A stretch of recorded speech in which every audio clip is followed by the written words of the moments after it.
I'm on a journey through a country of unbelievable natural beauty where vibrant rainforests meet pristine beaches. This eco-friendly haven beckons adventurers with its diverse landscape of volcanoes, waterfalls and untouched wilderness. Welcome to Costa Rica. I'm at Manuel Antonio National Park.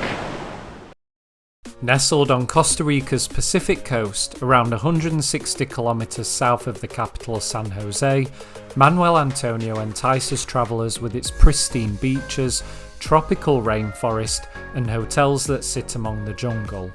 It's one of Costa Rica's main tourist hotspots, and although Manuel Antonio National Park is the smallest national park in Costa Rica, it's one of the most popular. Manuel Antonio is around a 3-hour drive south of San Jose and is fine to do in any hire car. The roads down here are in a decent condition, just take your time and enjoy the journey. If you have a car, a popular stop on the way down is the Tarcoles Bridge, famous for the crocodiles that hang out in the river below, and there's a few sodas and places to eat here. If you're on public transport, buses run several times a day from San Jose to the nearest big town of Quepos, and there are plenty of shared tourist shuttles available too to other destinations in Costa Rica. Quepos even has a small airport with flights operated by SANSA and Costa Rica Green Airways a few times a day from San Jose. I took a flight with SANSA from Drake Bay to San Jose. Check out the experience at the top of your screen. In terms of getting around, the distance from Quepos down to Manuel Antonio Park entrance is around 6.5 kilometers. Having a car is advisable, especially if you want to see other areas like Nauyaca Waterfall or Rainmaker Park, but don't worry if you don't have a car, as there's a great bus service available. This runs every 20 minutes from Quepos to the park and back and costs 385 Costa Rican colones to ride, which is handy as the roads here are insanely windy, hilly and have no pavements, or sidewalks for my transatlantic friends. Being one of Costa Rica's main tourist destinations, accommodation here is expensive, so be prepared to pay a bit more for it. Beachfront and resort-style hotels like the Tulamar Resort can cost you a few $100 a night, sometimes even more too. But there are hostels and Airbnbs that can be picked up for under $100 a night. Just don't expect to be beachfront for that kind of price. The town of Quepos has more reasonably priced accommodation for anyone on a budget and is just 20 minutes by bus from the park. Me though, I'm staying here at Tico Villas, which is on the main road between the town of Quepos and Manuel Antonio. You wouldn't know it though because it's surrounded by this beautiful lush tropical jungle, home to monkeys, iguanas and a range of birds as well. I'd booked a studio on the upper floor which was beautifully decorated, clean and very homey. To one side of it was a large comfy bed, good storage space and a bathroom with a shower. The aircon too was a godsend in the humidity. As I stayed in December there was even a little Christmas tree which was a really nice touch. On the other side of the studio was the living and kitchen area. Here there was a fridge, coffee machine, microwave and a hot plate in one of the cupboards. The kitchen area was well equipped and there was a table and chairs for 4 people. The living area had a sofa, desk and a TV and some more storage space by the doors that led out to the balcony. This property was set among lush thick rainforest and had the bonus of a really nice pool area, as well as some visitors like this iguana. This was a perfect little oasis and I managed to bag it for under £100 a night.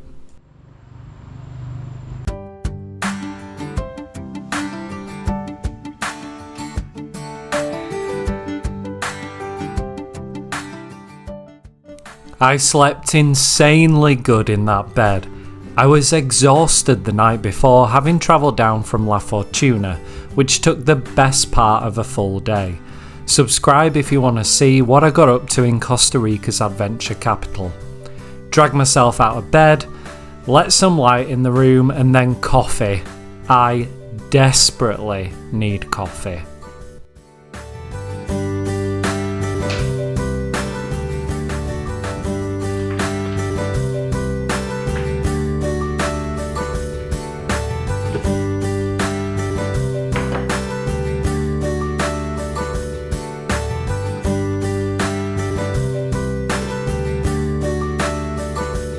Main reason why I love staying somewhere self-catering is being able to have a kitchen, being able to make a cup of coffee and make some breakfast before going out for the day.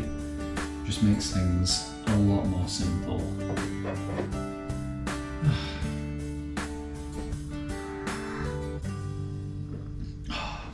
Coffee is always good in Costa Rica. Let's go to the park. Let's go to the beach. I took the bus which got me to the park entrance for 8:30, and it was here I met my guide Mauro. Buy your tickets well in advance for the park on the official Nauyaca website. I'll pop the link in the description below. The numbers are limited to a maximum of 1,200 people as of 2024, and they do sell out, especially in high season, so get them in advance to avoid disappointment. Tickets cost a little over $18 and the park is also closed on Tuesdays. Mauro was a great guide pointing out the different animals and plant life that could be seen from the trail, including monkeys, sloths, snakes and even crabs. I found Mauro on Airbnb Experiences and I'll pop a link to his page in the description below. The tour ended by Manuel Antonio Beach, where he also explained all the different hiking routes through the park, so I set off to see as much as I could of the 683 hectares of Manuel Antonio. What a great morning. But gonna go and explore the park on my own now. There's plenty of hiking trails to a couple of viewpoints around the park.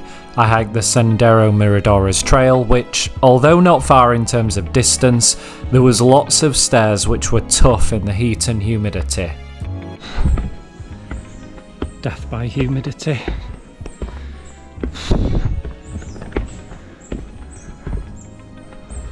This view better be worth it.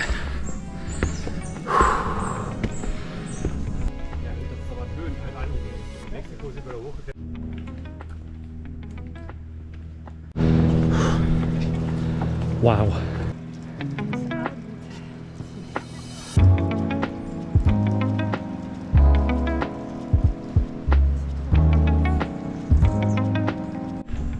Kind of wanted to spend a bit of time up at that viewpoint, but there was no shade, there was no breeze, it was in the sun, it was very, very hot.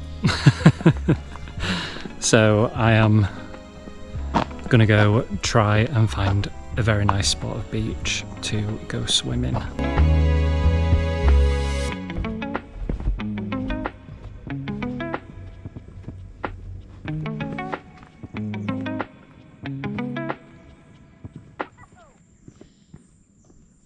I can hear the ocean, I can smell it. Oh, the beach. My first beach stop was to Playa Las Gemelas. This is a really quiet beach and is ideal for chilling out in peace and quiet, with only the sound of the waves around you. Just bring water shoes if you fancy a swim, because the entry to the water is pretty rocky.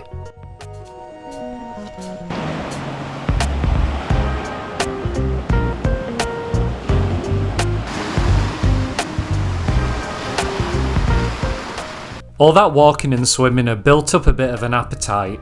You can't bring food into the park, but there is an overpriced snack bar and souvenir shop selling sandwiches, pizza slices, hot dogs and the sort. I went for a ham and cheese sandwich, which was as tough as boots to eat. Honestly, it was like chewing leather.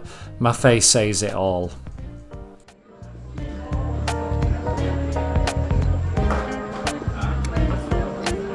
Okay, to the next beach. My next stop was the main Manuel Antonio Beach, which is picture-perfect tropical paradise. Think palm trees, white sand and turquoise waters. It wasn't as crowded as I feared too. There was a real sense of space, peace and quiet on this beach. It's ideal for swimming as well. Just keep an eye out on your bags as monkeys from the trees will come down and raid your belongings. They're absolutely fearless.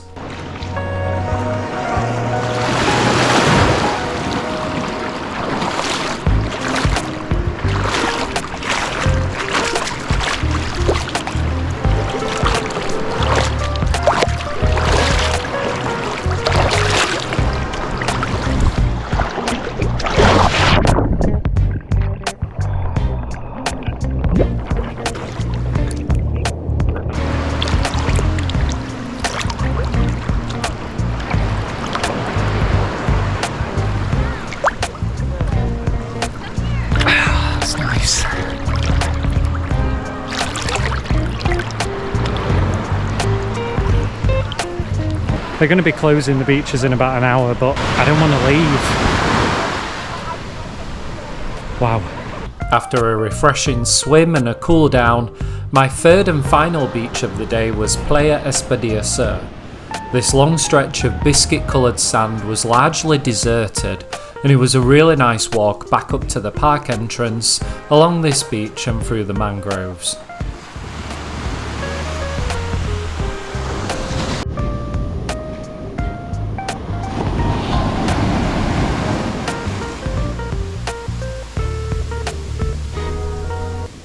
So that is the beautiful Manuel Antonio National Park. Such a stunning corner of the world.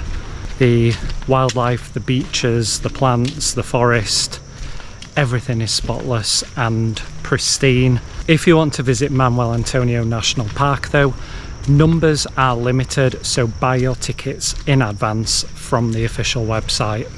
I'd worked up a bit of a thirst as well. Time to check out the local beach bars. It's not a bad spot to enjoy a nice cold beer though, is it? And the sun sets on another perfect day. Cheers to that.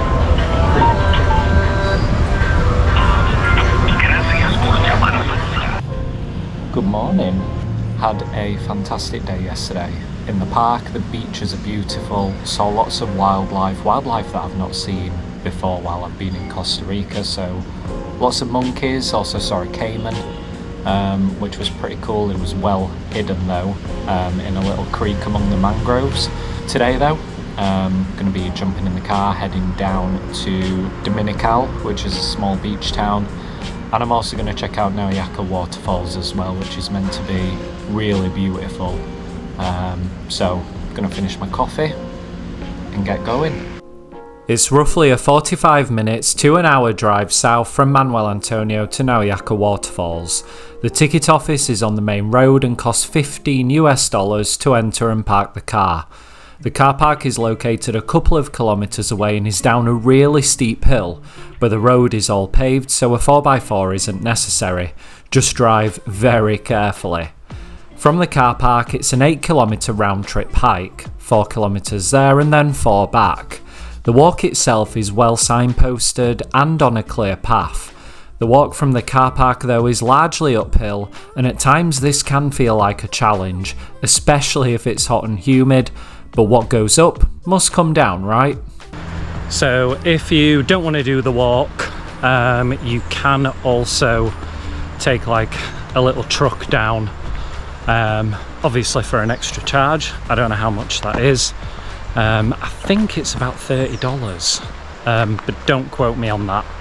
It's a beautiful day in a beautiful part of the world, so I'm more than happy to walk it. The 4x4 transfer is actually $32, but the shaded walk through the forest was a pleasant way to spend a morning.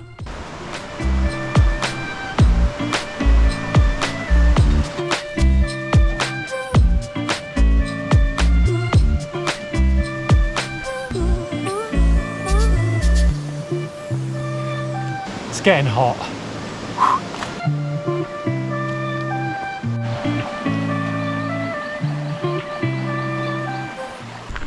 I've nearly made it. Thank God.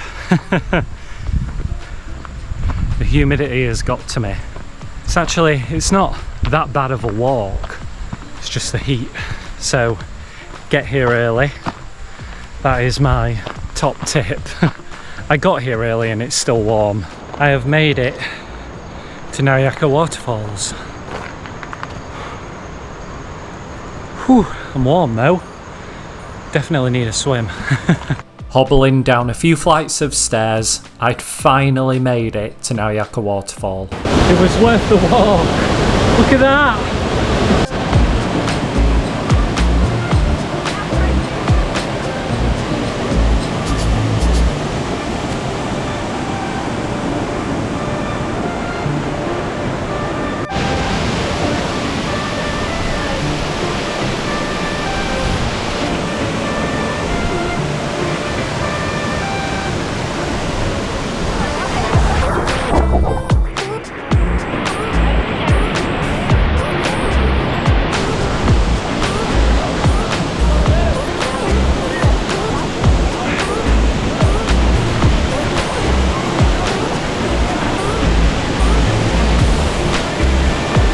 That's amazing.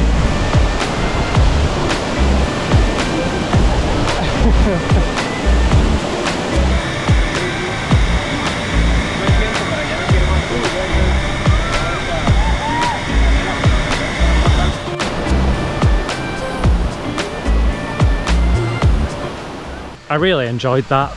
The waterfalls are absolutely stunning, so I highly recommend it if you are in Manuel Antonio. It's definitely a really good morning activity. Lovely swimming spot, very safe, clean. Obviously you have to exercise common sense. Water shoes are probably a good investment. Definitely go as early as you can. Just because while I was there it started to get very busy, and now that I've just left it's nearly 11:45. It was starting to look a little bit like Disneyland. What goes up definitely comes back down. It was a much easier walk back to the car, and after a quick stop for some lunch in the coastal town of Dominical, I was back in Manuel Antonio for mid-afternoon.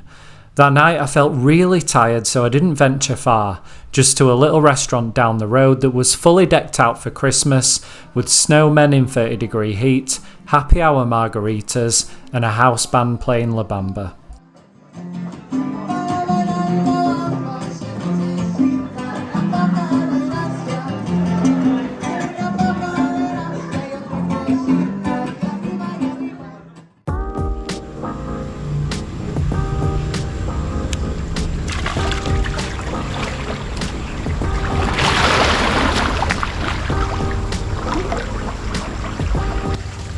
Sometimes when you're travelling around and you're moving from place to place, doing lots of activities, it can catch up with you, and it has with me today.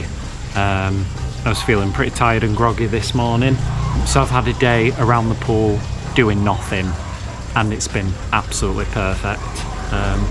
It's just been great to relax for a few hours, but it's just been really nice to have a day not doing anything. This is the life, eh? Pura vida, lads.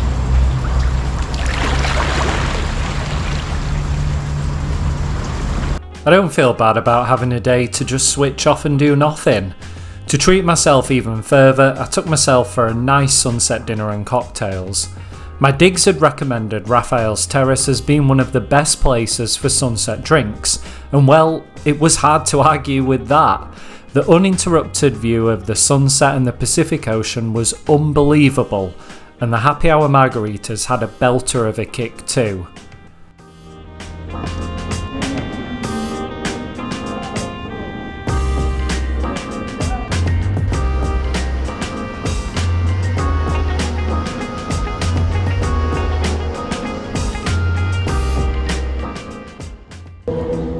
That's up there with one of the most beautiful sunsets ever. And there's a toucan above me. I decided to stay for food, and that didn't disappoint either. The fish was very good.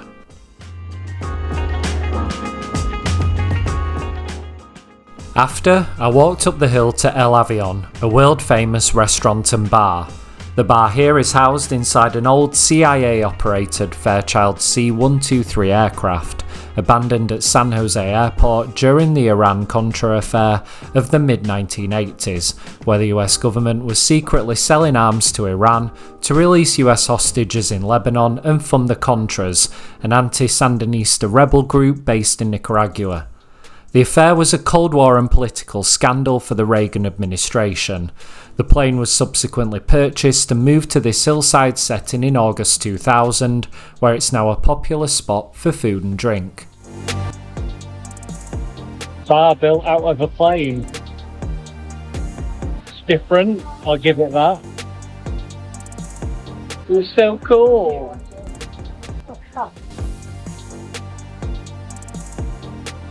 Cheers.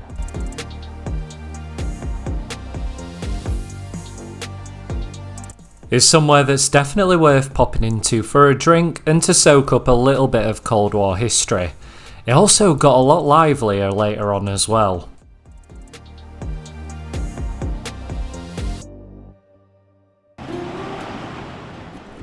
Thanks for joining me at Manuel Antonio National Park. Let me know in the comments if you're planning a trip, or did I miss something that I need to go back and see or do?